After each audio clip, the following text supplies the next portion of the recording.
Customer states oiler not working, chain tightening. Let's figure it out.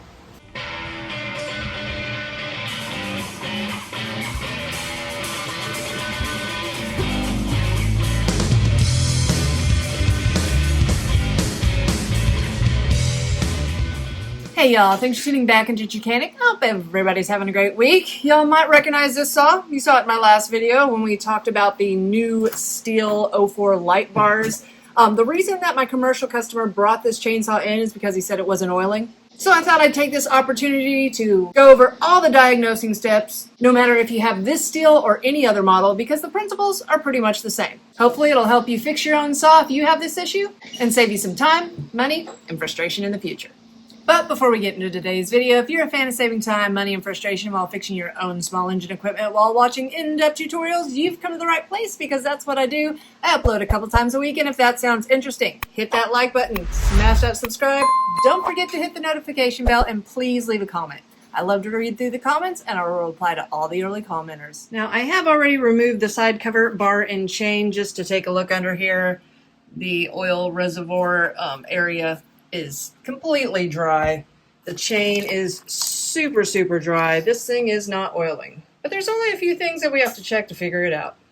Now when it comes to chainsaws not oiling, there's usually just two issues. Either one, it has something to do with inside the bar oil tank, or two, it has something to do with all the mechanics behind the clutch. But we want to look for what's simple first. 50% of the ones that come into the shop, they've got a clogged filter in their bar oil tank. So let's check and see what my customers looks like. Now the reason most of these filters get clogged up is because there's always so much debris around your bar filler cap hole. People don't clean it off, they go to open it up, and a little gunk falls in there every single time. I'm going to go ahead and blow this off so we don't get any more in there. Now, other than just the regular debris, my customer gave me another reason to assume that it might be clogged up inside. At one point, his tank cracked, and he put this patch on it, and whatever it is, it's hard here, but it definitely has some rubber consistency to a bit of it, so there could be some that got into the tank and is clogging the filter. Well, he's full to the max with oil. We got to dump that out.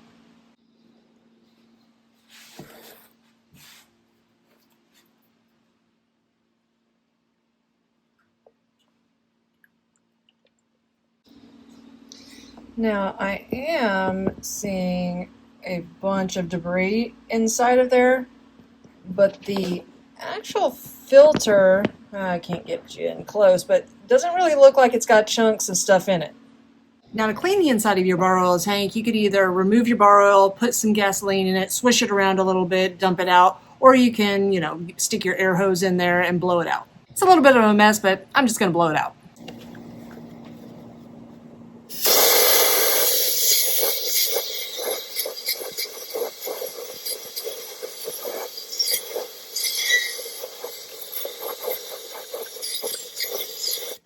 So I got the bar oil tank cleaned out, and I'm looking at this filter here. It looks fine. We got to dig into the other side. So we got to remove our sprocket and clutch. First thing we're going to take off is this E-clip. I wanted you to see what I was doing, so it did fling in front of my bench, and I was able to find it because I don't have anything sitting there. But if you're doing it at home, definitely cup your hand over it because it will go boing and you'll never find it again.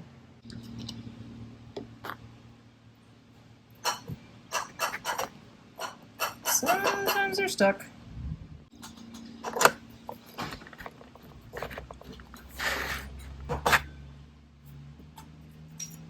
Now we got to take our clutch off. If you don't have a piston stop, you're going to need one. Ah! Oh no. Much better. Remember guys, clean those air filters every time you use your chainsaw.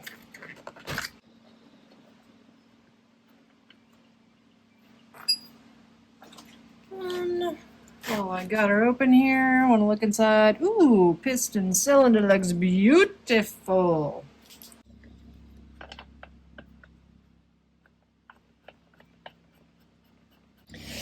Now, to remove your clutch, it is not lefty-loosey, righty-tighty. To remove it, we are going to turn it to the right. But whenever you do it and you have a piston stop in, make sure that you already have your clutch as far to the right as possible, because if you don't and that piston slings against that piston stop, you will blow a hole in the top of your piston. Ask me how I know. All right, before you go at it, always start out slow, making sure that your clutch is as far to the right as possible. Something to take note of when you are doing this washer right here, there is a side that says top on it and the other side says nothing. The top side goes out when you put everything back together. And now let's see what this oiler looks like. This is your worm gear. This looks perfect. I don't know, it seems real loose. How does chainsaw oiler work? On the Stihls, they have a worm gear here that this little tip of this prong goes into a little notch on your sprocket. So as your chain turns, it turns the worm gear, which entails turning the actual oiler itself. The oiler has a hole on each side. One side goes to the oil tank, one side comes up to this little reservoir here, and that's how it pumps. Now, many times when we take it apart, this is the worm gear, and this is the issue. Either it's melted and its ribs right here that go into the oiler are not there anymore. Sometimes this tip right here that is supposed to go into your sprocket has worn off. It's not long enough and won't grab anymore. I'm going to check it and make sure that that's not the issue with this one. We're just going to see what this looks like. We're going to turn it this way. Well, it did grab it.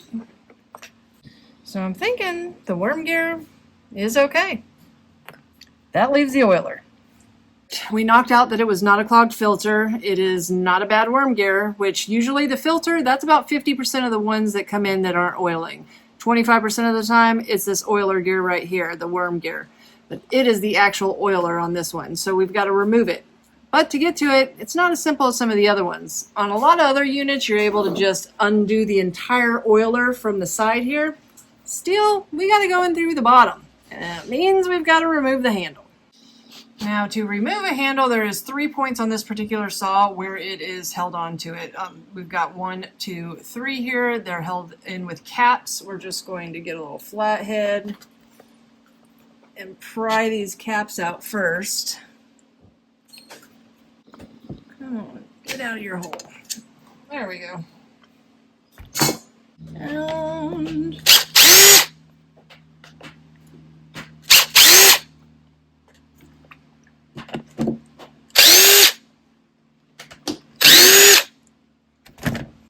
with the handle removed, now we can get to the oiler, and it's a pretty simple design. So you've got what looks like a grommet here, but that's actually the rubber line going into the tank with the filter on it. It's got this plastic 90, and then the oiler sits in the bottom of this and goes up into the engine to roll on the worm gear. So we're going to remove this screw right here.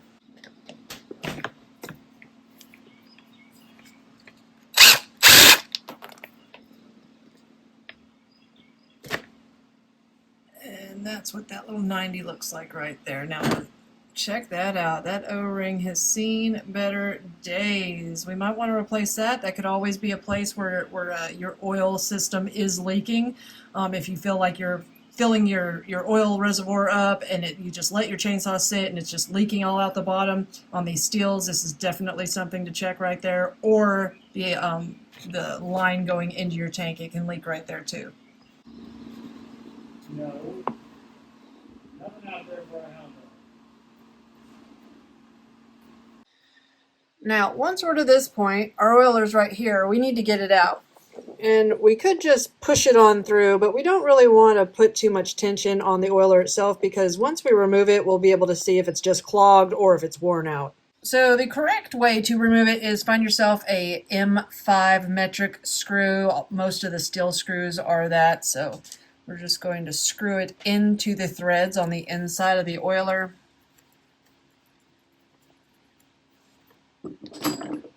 That way we can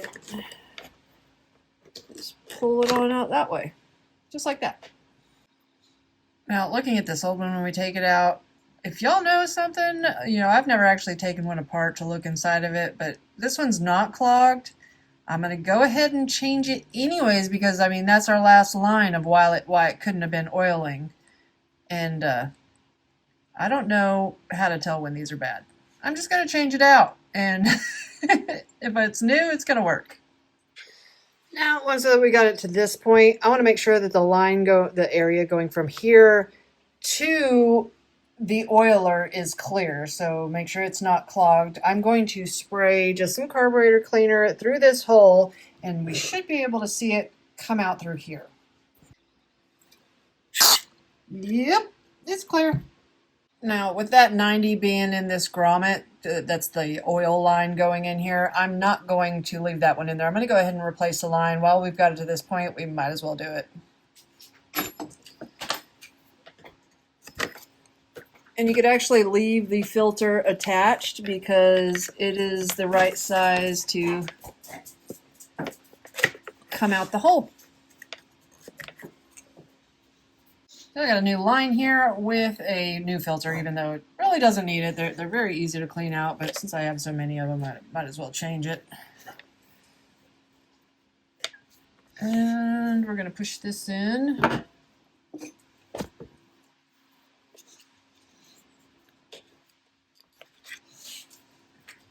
So I'm going to thread my screw into the new one. Now when you put it in, one side is rounded, the other side has an indentation. You'll also see here there's a little diagram which side the indentation goes on. So we're going to know that whenever we put it back in, this indentation needs to go to the left side.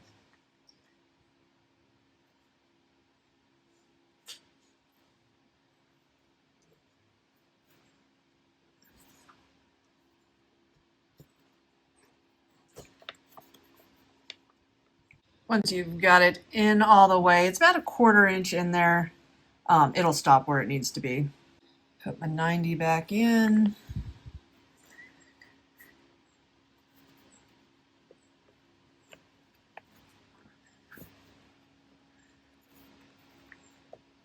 It's going to be tight with that new O-ring. And put our screw back in. And before we reattach the handle, we want to go ahead and throw some oil in the bar oil tank and make sure that it's not going to leak. So I did let her sit for about 10 minutes after I filled her up. There is no oil coming out yet, so we're still good. I'm going to go ahead and put it back together. First, we're going to pop on our new worm gear. We're going to put our washer back on. Remember, we need the top part that you can read sticking out. We're going to put our clutch back on. Now the part that has the raised section where you can get your tool around it goes out. The other side is flat. And it is lefty-tighty, righty-loosey on these. I do still have my piston stop in, so I'm going to keep turning it until I make sure that it is completely topped out before I tighten it down.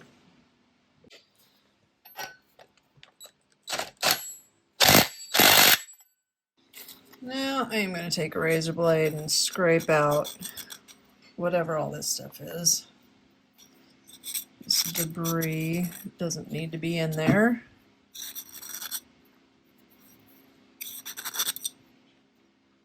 When we put it back on, we need to make sure that this little notch goes over the worm gear. So I can see the end is right here.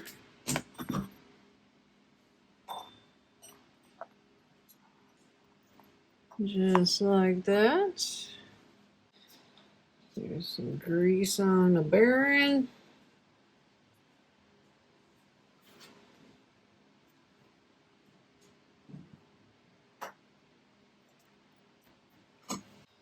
Put our washer back on. And our clip. Remove our piston stop.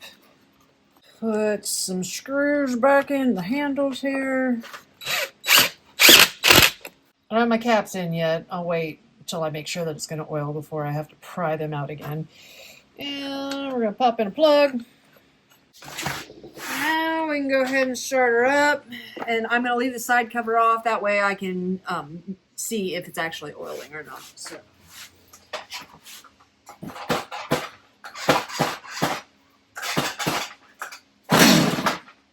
See my little trick there? You give it a couple light tugs.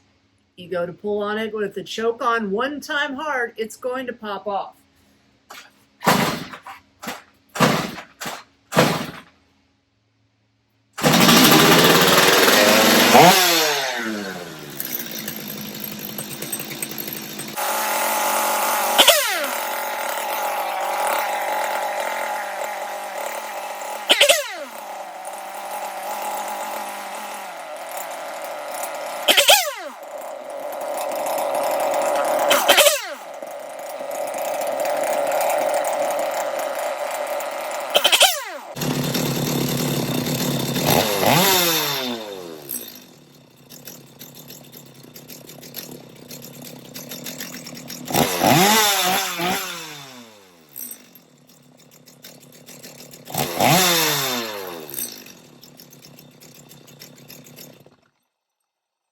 Well guys, she's oiling again, and it's a pretty simple fix. If I can do it, you can do it too. So hopefully this video saves you some time, money, and frustration in the future. If you find yourself coming back over and over again, think about hitting that subscribe button. And if you ain't tired of me yet, check this video out right here.